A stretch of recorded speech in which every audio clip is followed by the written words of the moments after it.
Good morning, my dear potential learner. Today we are going to start new topic. The name of this topic, the Nazi world view. World view मतलब होता है संसार का दृष्टिकोण। ठीक है, world mean संसार, व्यू मीन्स दृष्टिकोण जो होता है। नाजी का विश्व, वर्ल्ड मीन्स विश्व दृष्टिकोण। विश्व का दृष्टिकोण क्या था? देखिए, पहले कहा जा रहा the crimes that Nazis committed were linked to system of belief and the set of practice। Nazis ने जो अपराध किया वे विशेष तौर पे मूल्य मान्यता एवं उसके व्यवहार से संबंधित थे। सेट ऑफ प्रैक्टिस जो संस्कार होते थे उससे संबंधित थे। सिस्टम ऑफ बिलीफ, बिलीफ मतलब जो विश्वास किया था, और कमिटेड मीन्स जो उन लोगों ने हत्या किया, अपराध वाला काम किया, उसके लिए क्राइम मीन्स अपराध। ठीक है, the crime that Nazis committed मतलब नाजीज के द्वारा जो अपराध हुआ, ठीक है, वह खास या विशेष तौर पे मूल्य मान्यता मीन जिसको हम लोग मानते हैं कि इसके अनुसार या नहीं होनी चाहिए। फिर क्या, नाजी आइडियोलॉजी मीन्स होता है विचारधारा।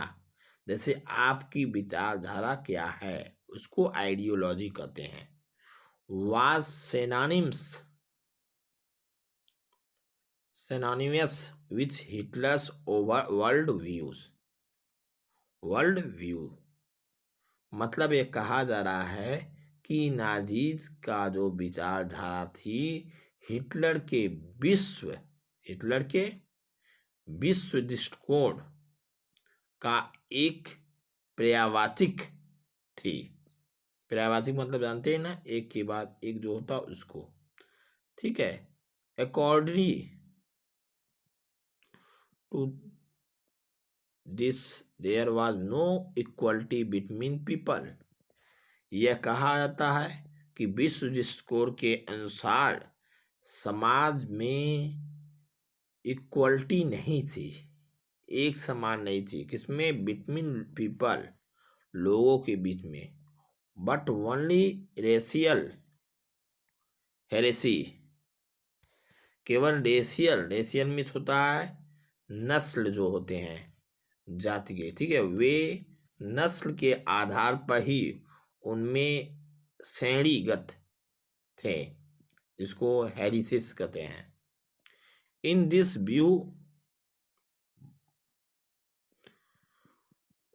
blonde, blue eyes, Nordic, German Aryans were at top। यह कहता है इसके अनुसार ब्लॉन्ड दो थे, नीले आंखों वाले, नॉर्डिक, जर्मन आर्य सबसे ऊपरी श्रेणी में आते हैं।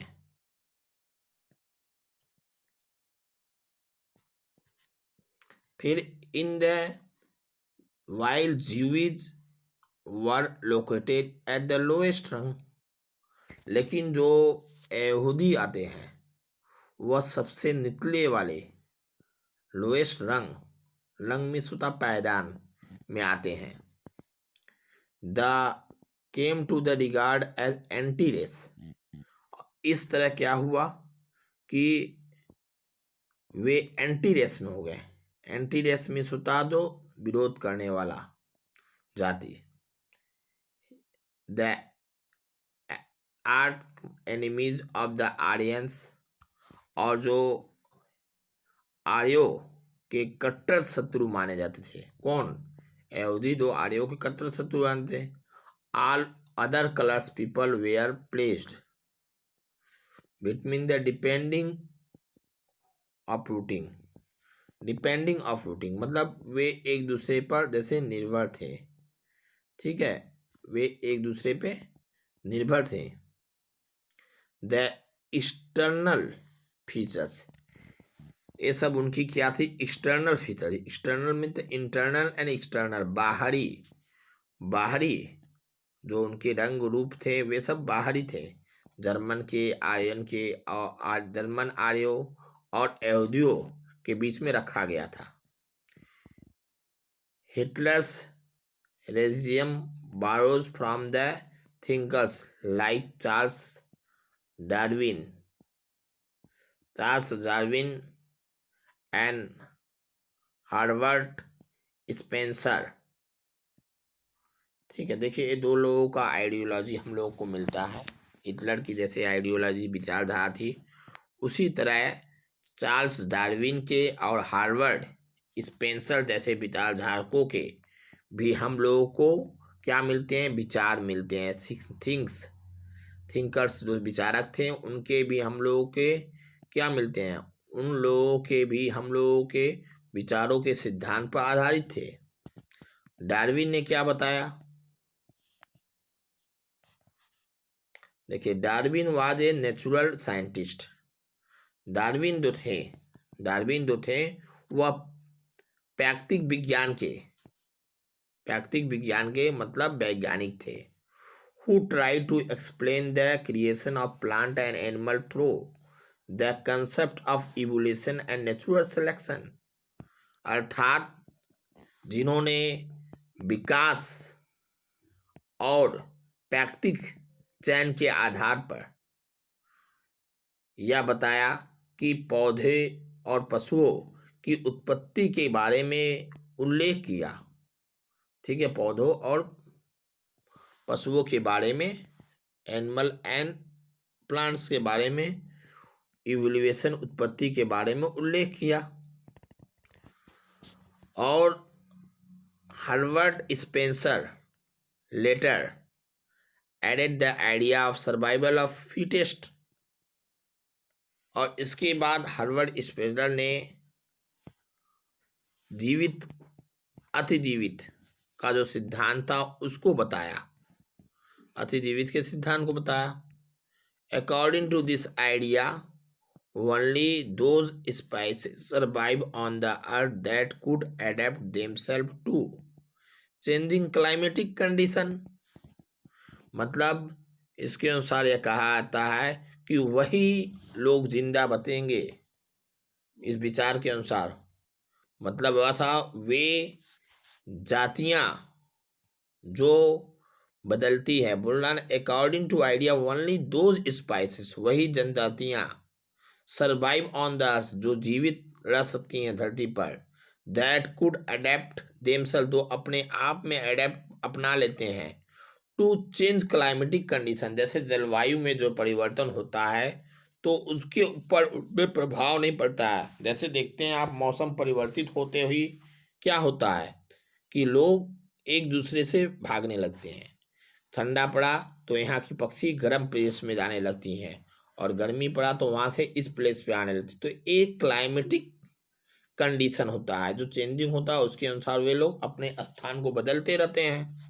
और इसी के कारण क्या होता है कि माइग्रेशन जिसको करते हैं को अपने आप को जीवित। लेकिन इनका जो स्पेंसर हैं उनके कहने के अनुसार कि वही लोग रह सकते हैं जो अपने क्लाइमेटिक स्थिति को अपने आप में ढाल लेंगे, अडेप्ट कर लेंगे, अदरवाइज अन्य लोग नहीं बच पाएंगे। फिर देखिए, we should bear mind that Darwin never advocated human intervention in what was purely natural process of selection, मतलब यह कहने का, जैसे पीछे हम लोगों ने क्या सुना कि वही लोग बचेंगे जिनके विचार थे। इस विचार के अनुसार जो वातावरण परिस्थिति के अनुसार पीछे बताया गया, खुद को जीवित रहते थे। इस बातों को ध्यान रखते हुए डार्विन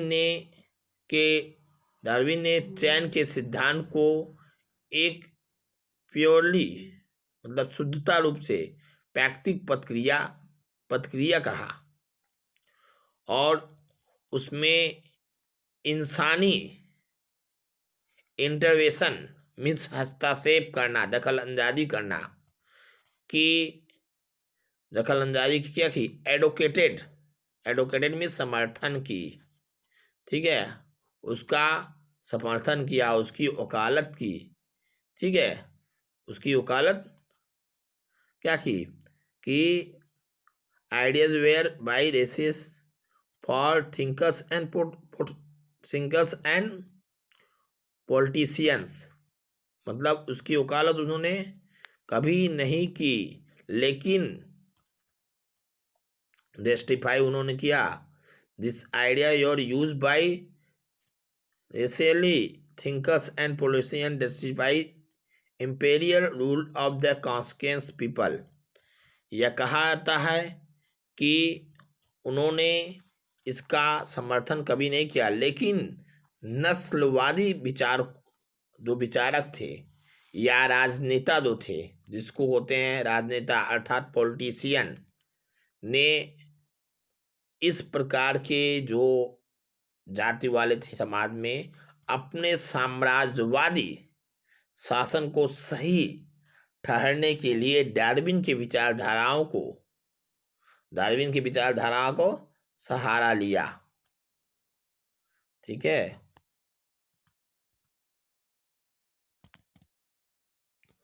डार्विन की विचारधारा को सहारा लिया।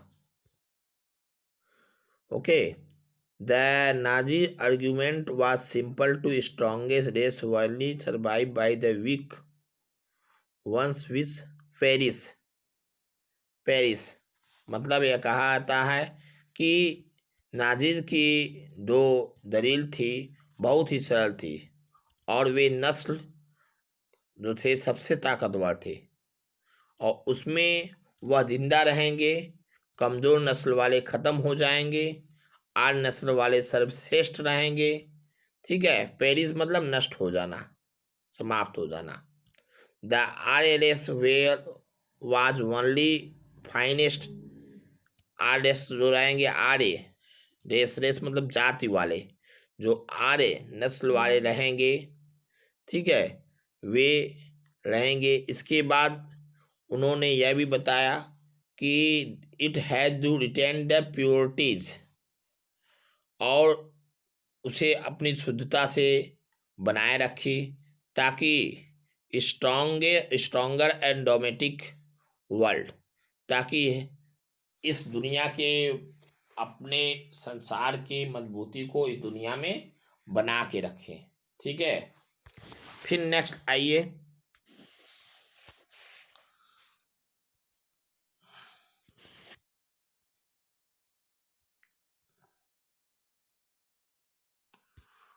The other aspects of Hitler's ideology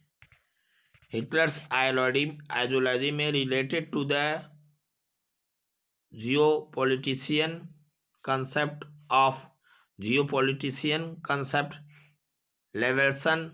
लेवर्सम or living space, मतलब यह कहने का अर्थ है कि हिटलर की विचारधाराओं का दूसरा जो हम लोग को पहलू मिलता है, एस्पेक्ट मिलता है, अदर एस्पेक्ट मीन दूसरा जो पहलू मिलता है, एस्पेक्ट मीन्स पहलू, मतलब एक भाग दो होता है, उसको पहलू कहते हैं। तो दूसरा एस्पेक्ट जो मिलता है वह क्या होता है कि उसमें लेवर्सम जो या लिविंग स्पेस या जीवन परिधि को बताया गया है कि भू राजनीतिक, जियोपॉलिटिशियन मीन्स होता भू राजनीतिक अवधारणा से संबंधित थे। ही believe that new territories land on acquired for settlement, और वह विश्वास करते थे कि अपने लोगों को रहने के लिए अधिक से अधिक स्थानों पर अधिकार करना पड़ेगा। This would enhance of the area mother country, और इसका मतलब कि उनको जो उनकी मातृभूमि है उसके क्षेत्रफल को बढ़ाना पड़ेगा। इन्वेलिंग द सेटलर्स और new land of retain the innate link with the place their origin, जहां पे वे रहते हैं उनके क्षेत्र को बढ़ाना पड़ेगा। It would also enhance the material resource and power of German nation. और यह भी कहा जा रहा है कि हिटलर की नज़र से इस तरह जर्मन राष्ट्र के लिए संसाधन और शक्ति को एकत्रित की जा सकती थी।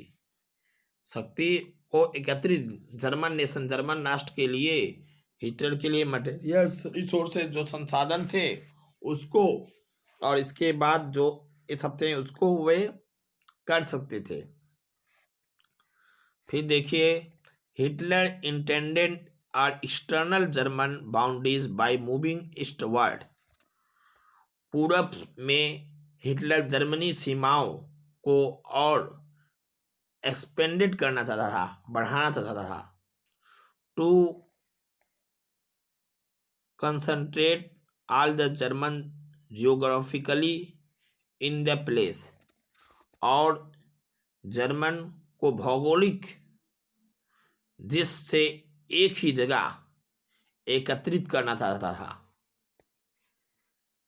इसके बाद Poland became the laboratory for this experimentation. मतलब यह कहा जा रहा है कि पोलैंड जो था इस विचार के लिए पहली एक्सपेरिमेंटेशन में होता है प्रयोगशाला, पहला प्रयोगशाला था। Okay my dear student, this is a completed, because this topic has completed and we know about this topic, and we try to read and understand about the main fact of this topic. Okay, if you are feeling any problem, then ask. Otherwise, we are coming and face to face offline classes. So this is your responsibility. Consult and solve.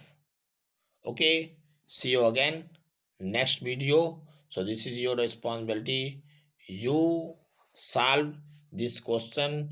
Write down about the Nazis worldwide. This is offline work. Okay, see you again next video.